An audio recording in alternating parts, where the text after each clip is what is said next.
You have sex with someone infected with an STD, but only find out after the act. Do you know you have a cause of action against them? Sorry, don't cry. This is what the law says. Section 1 of the Domestic Violence Act explains domestic violence to include sexual contact of an infected person with an STD with another person without the prior knowledge of the person before the act. Also, Section 86 of the Criminal Offences Act explains assault to mean the intention of causing harm, fear, or exciting anger in another person without the person's consent by forcefully touching the person. Section 14 of the Criminal Offences Act also says consent is void where obtained under deceit or duress. Relating this to sexual assault, the consent from the beginning is void where the person wouldn't have consented to the sex if the person knew the other person had the sexually transmitted disease or HIV.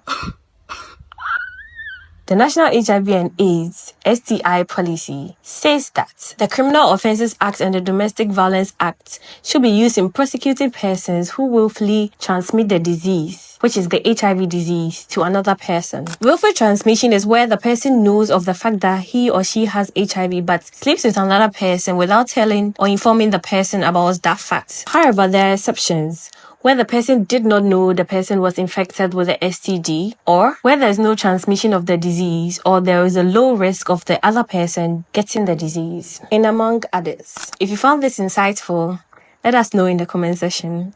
This is Esquire and Esquire. Know the law with us.